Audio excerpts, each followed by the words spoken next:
Wah gini kan, kalau industri event itu kan industri kreatif ya. Ya. Jadi bisa dibilang peluangnya tidak terbatas, bisa bermacam-macam. Apalagi kalau kita bicara peluang secara umum, mensupport. Jadi teknologi tidak menggantikan, teknologi mempermudah orang untuk datang ke situ. Tidak semua kampus bisa menyediakan itu.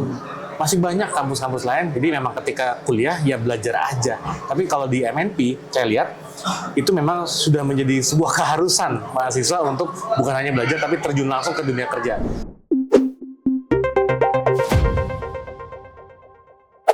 Nah, mungkin sedikit lagi Mas Marga, kalau dari apa yang tadi sudah dipaparkan gitu, dijelaskan event-event yang dijalankan di Kebun Raya, tantangan paling besar itu sebenarnya yang pernah Mas Marga hadapi selama menangani event di Kebun Raya itu seperti apa sih? Mungkin ya boleh diceritain sedikit aja ya, seperti apa sih tantangan dan cara mengatasinya?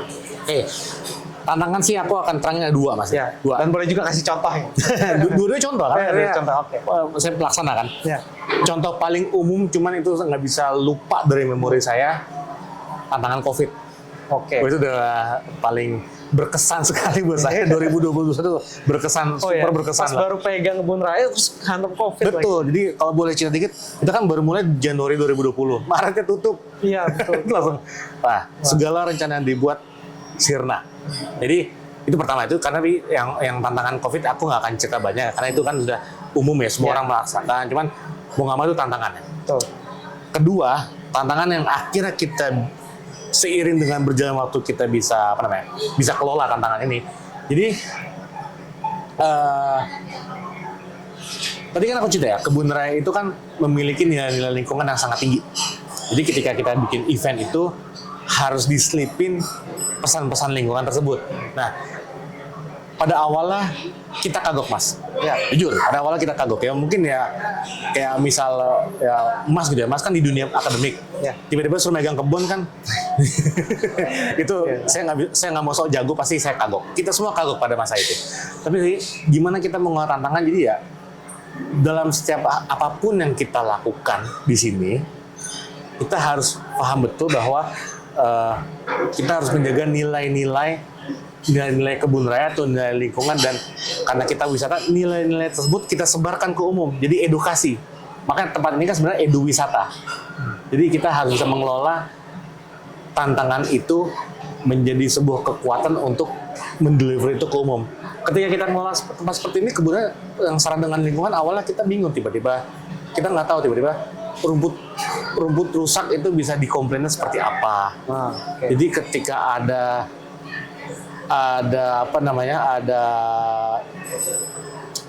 ada sifatnya yang melukai pohon, itu nggak boleh. Nah itu jadi benar-benar banyak tantangan yang, tapi kita harus mitigasi tantangan tersebut, kita lewatin, terus kita beri pesan. Itu berubah jadi opportunity, kita beri pesan ke pengunjung, kita menjaga nilai-nilai dengan tidak merusak ini. Nah itu. Ya mungkin kalau ada yang nyewa dia mau pasang spanduk misalnya atau banner, nggak boleh tuh ya dipaku di pohon. Nggak boleh. Diikat aja mungkin nggak boleh ya Pak ya? Diikat boleh. Oh, diikat jadi gini, boleh. Itu juga kayak kita belajar sambil jalan. Kita waktu bikin, waktu kita bertindak sebagai venue management ya, bukan sebagai IO kan, orang nyewa aja. Tapi saya mikir, kayak kita mesti ngatur deh gimana, ibarat kan kita bikin do and don'ts dong ya, bikin do and don'ts itu tantangan ini. Akhirnya kita sekarang setiap kali ada penyewaan ya, kita pasti terbitin manual book ke penyewa lahan. Ini manual booknya, dan manual book itu sebenarnya sih secara bahasa operasional, bukan bahasa Kebun Raya, bahasa operasional. Cuman di bahasa operasional itulah yang syarat dengan pesan-pesan lingkungan. Ibaratnya spanduk tidak boleh dipaku di pohon. Jadi kayak gitu-gitu. Dimana kalau misalnya dulu ada manual book dari sebuah venue manajemen, tidak boleh merusak dinding, itu kita ubah menjadi tidak boleh merusak pohon. Seperti itu, Mas. Jadi sebuah himbauan gitu ya, tapi sekaligus edukasi ya. Edukasi. Mudah-mudahan mereka juga terbiasa, bukannya di Kebun Raya tapi juga di tempat lain. Jadi semoga itu bisa terbawa gitu ya. Nah, Mas Marga tadi udah jelasin nih, di masa depan gitu ya, potensi-potensinya di industri event tuh banyak gitu ya. Tapi yang Mas Marga lihat untuk di Indonesia secara spesifik, apa aja sih peluang terbesar yang bisa diambil gitu ya oleh para pegiat event di Indonesia? Wah gini kan, kalau industri event itu kan industri kreatif ya. Ya. Jadi bisa dibilang peluangnya tidak terbatas, bisa bermacam-macam. Apalagi kalau kita bicara peluang secara umum, kedepannya saya super yakin pasti ini sebuah industri yang sifatnya growth, bukan turun. Apalagi pas kemarin, baru-baru ini kok sekitar beberapa hari lalu, kan dari Presiden Jokowi baru meresmikan perizinan event online. Oh iya, saya baca tuh beritanya. Itu saya rasa akan sangat berdampak positif untuk kedepannya. Nah, seperti saya bilang, industri event itu kan industri kreatif. Kembali ke segmen awal saya di industri kreatif, gimana cara mengumpulkan orang. Iya. Nah, jadi mengumpulkan orang seperti apa, dikemas dalam sebuah acara apa, itu bisa unlimited. Jadi ya itu, sekarang izin sudah online, tergantung kreativitas semua orang, gimana cara mengumpulkan orang untuk sebuah tujuan, itu udah sebuah peluang masa depan yang sangat-sangat tidak terbatas, Mas. Terbatas banget. Terbatas, iya. Yang penting seberapa jauh mereka bisa kreatif, peluang pasti akan selalu ada. Betul kan, pasti kalau paling basic mengumpul untuk konser, kumpul untuk conference, kumpul untuk gathering, tapi itu bisa lebih dari sekedar itu, Mas. Sangat lebih dari sekedar itu. Termasuk bagaimana kehadiran teknologi mungkin ya, Iya. yang bisa mensupport. Mensupport. Jadi teknologi tidak mewujudkan menggantikan, teknologi mempermudah orang untuk datang ke situ. Ketika datang ke situ, itulah tenaga kerja untuk di industri itu tetap ada. Oke, bisa juga membantu mewujudkan kreativitas tadi ya, yang Betul. tak terbatas itu ya. Oke, sedikit Mas mungkin ringkas ya, tadi Ya. udah dibahas juga, tapi kita bisa bisa sedikit apa ya istilahnya tuh ya, promosi sedikit lah ya. Singkat aja, tadi Mas Marga juga udah ngomong soal mahasiswa MMP gitu ya. Kalau menurut Mas Marga sendiri ya, tadi anak-anak event. Kalau MMP sendiri, menurut Mas Marga gimana tuh pendapatnya tentang Multimedia Nusantara Politeknik? Kehadirannya untuk industri. Kalau saya kehadiran kampus Multimedia Nusantara Politeknik itu saya lihat ini ya kan apa tujuannya, goalnya itu sangat-sangat baik dan sangat-sangat relevan di dunia kerja saat ini, karena silabus yang mereka buat ya tadi saya bilang ya, mereka itu lebih menekankan kepada experience based learning, tidak hanya textbook. Jadi ketika mahasiswa atau mahasiswa sudah masuk sebagai student MMP, mereka langsung terpapar dengan dunia kerja. Pasti tentu saja terpapar dengan dunia kerja sebagai entry level. Cuman jangan salah, Mas, tidak semua kampus bisa menyediakan itu. Masih banyak kampus-kampus lain, jadi memang ketika kuliah ya belajar aja.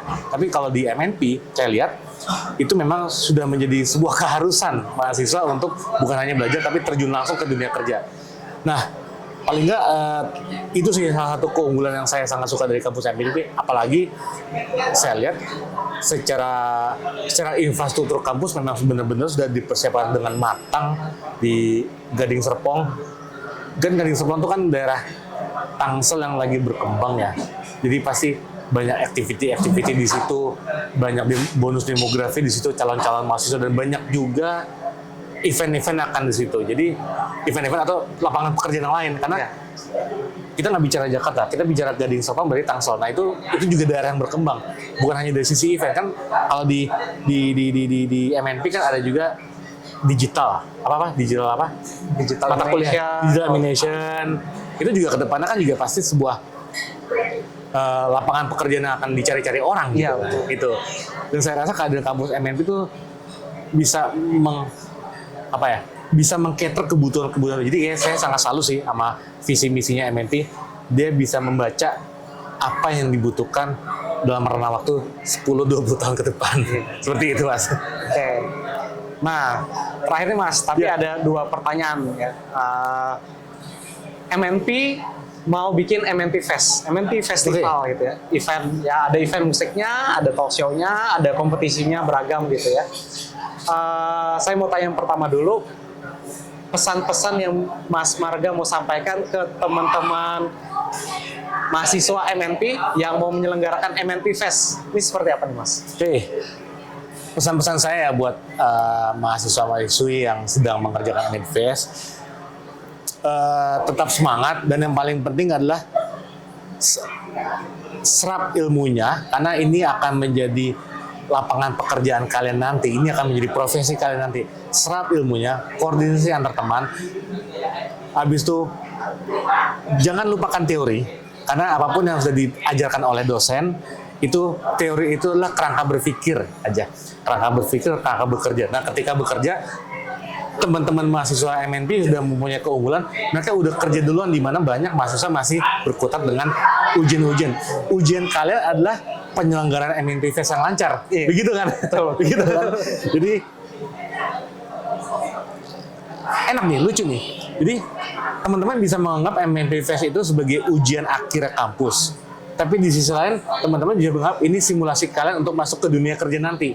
Jadi saran saya, masukan saya, tetap semangat, tetap berkoordinasi, serap ilmu sebanyak-banyaknya sebelum benar-benar terjun ke dunia kerja setelah MNP Fest sukses. Seperti itu. Dan pasti aja, kalau misalnya MNP Fest sukses, yang akan terus sukses adalah teman-teman juga. Pasti kan teman-teman pasti punya portfolio menyelenggarakan kesuksesan event dan kesuksesan buat kampus MNP itu sendiri, Mas. Iya, Mas. Dan mudah-mudahan sukses ya. Sukses, harus sukses. Teman-teman harus sukses. Karena saya udah beberapa kali ngajar para mahasiswa-mahasiswi, punya potensi, Mas. Punya potensi. Marahin dikit aja. Tapi punya potensi. Ya, itu nanti MNP Fest akan diselenggarakan 1 sampai 3 Agustus 2024. Nah, itu tadi khusus buat mahasiswa MNP. Kalau secara umum gitu ya, ada nggak pesan-pesan untuk siswa-siswa gitu ya, siswa-siswi, anak SMA, SMK maupun sederajat yang mau masuk ke dunia event menurut Mas Marga? Oke. Kalau menurut saya, pesan-pesan saya, jadi mumpung sekarang sudah ada akademi formalnya,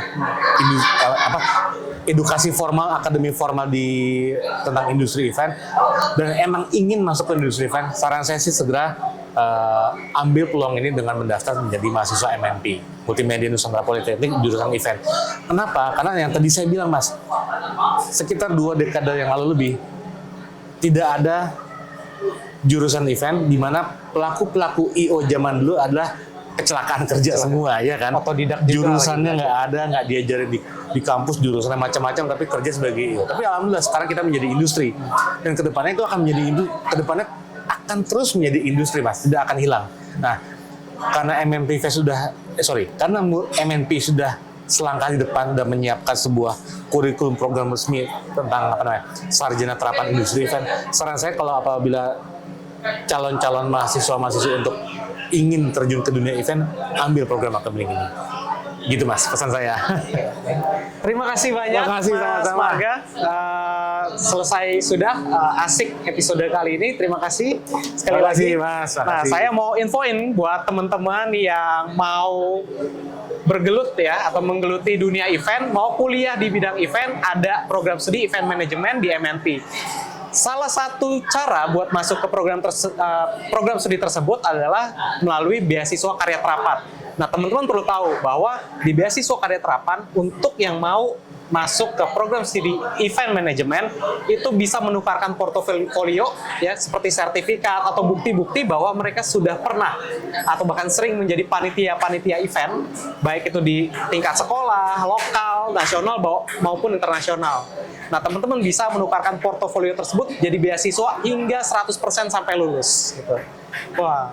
Oke, berarti menarik sekali, Mas. Jadi bukan hanya sebagai institusi pendidikan yang menampung calon-calon pekerja event, cuma juga langsung mengapresiasi teman-teman yang udah pernah bekerja di dunia event bisa mendapatkan beasiswa gitu, Mas. Betul ya, karena mereka Wow. sudah sesuai passion dan pasti gitu ya, pasti bisa catch up dengan pelajaran, kurikulum dan praktik-praktik yang ada di MNP.